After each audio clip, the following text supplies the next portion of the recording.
I first want to address a story that you will see the breathless idiots of mainstream media going on about for at least the next 72 hours. And I went to a press conference yesterday, and I have to be honest, I fell asleep at the Prime Ministerial press conference yesterday. It was so boring. I didn't ask a single question. Poor old Tom McClay stands up as Trade Minister and gives a pretty good précis of how we're doing pretty well on trade, particularly an increase in lamb meat exports. Up 28% or something in a year to some sectors. Really good news. But all the kids in the press gallery wanted to talk about was that Erica Stanford has been using her private email for some correspondence with people. Now, this in the cabinet manual, it says that's a no-no. Why? Because every correspondence you have as a minister has to be traceable under the Official Information Act. And also because sometimes ministers have information that is quite sensitive and there are security concerns about private emails being hacked. But it's all rather hypothetical. Well, I don't know. They were having kittens in the press gallery yesterday because Erica Stanford says sometimes when I'm away and I want to print something, or because people, before I was a minister, were sending me emails, and this sometimes I correspond. There was all sorts of ill-founded allegations about, sensitive budget information. And Luxo just said, look, I'm pretty relaxed about it. I had a talk with her. She'll tidy up this a little bit, but I'm confident there's no trouble. She did some printing when she was away from her printer. As someone, and everyone in the office here at the platform will attest, as someone who occasionally has a quite interesting relationship with, Josh is laughing, with technology and with email addresses. I've still got 2 email addresses. I try more and more to use my platform one. But like my Apple login is linked to one email account and the other one's linked to I spend most of the swearing I do in my life, isn't it people? Isn't it individuals? It's at my computer or my telephone. As I try to figure out what's your login, Apple login for this or that or anything. It's not made for people. So I am absolutely with Erica Stanford on this, and I don't know what the kids in the press gallery are trying to prove. It's like Hillary Clinton, the emails. It's not.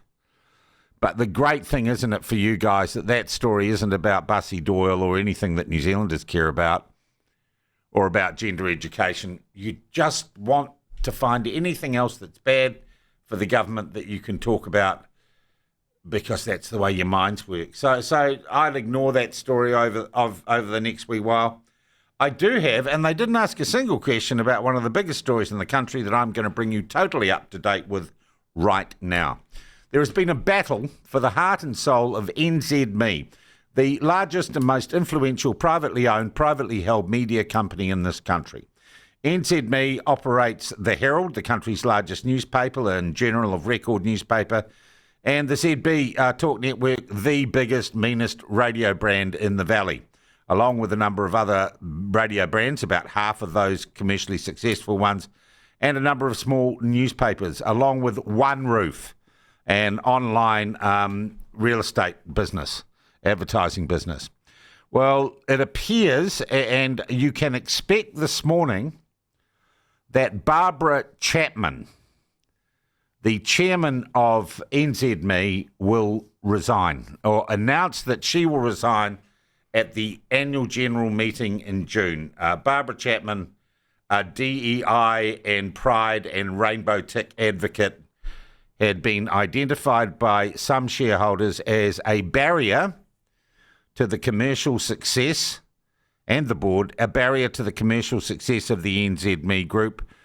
They were going to replace them, and a guy called Jim Grennan, a New Zealand domiciled Canadian billionaire who owned a chunk of shares, was going to replace it. The deal that has been done following a official probe into this deal, the original deal, on Monday by a thing called the Takeovers Panel.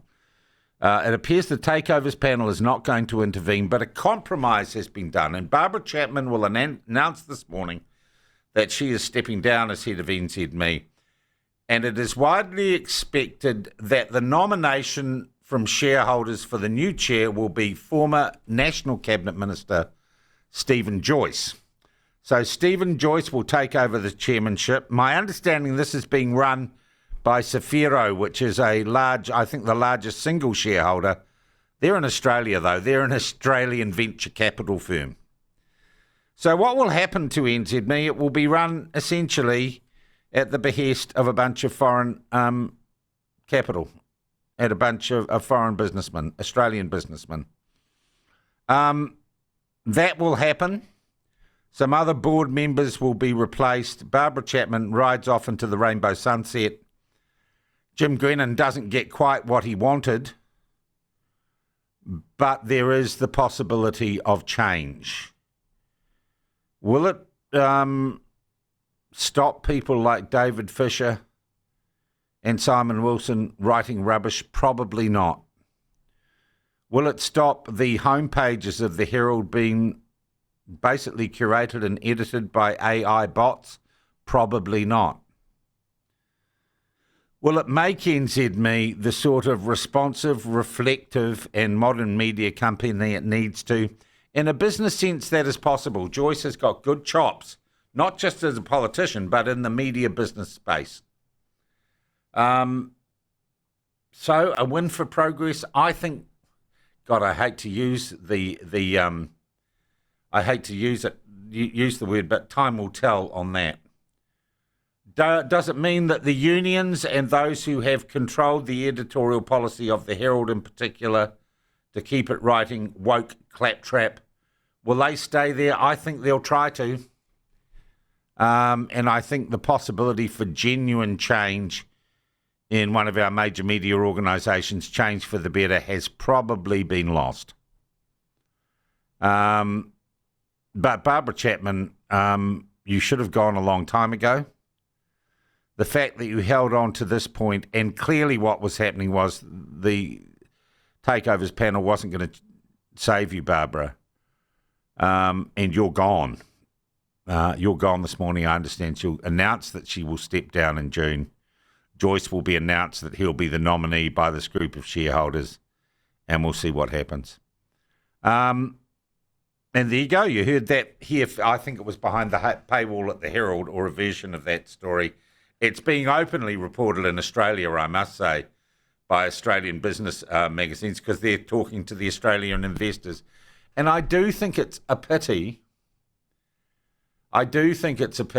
That our largest media organisation is basically at its head got a bunch of financiers in Sydney.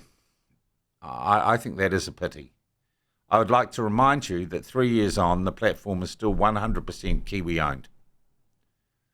And it's owned by myself and Wayne Junior Wright.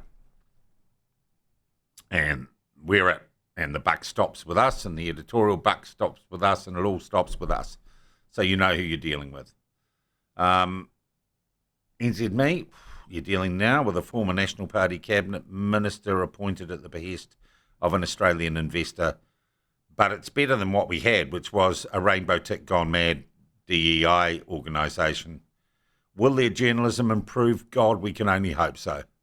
And it wouldn't have to do much to be better than it was.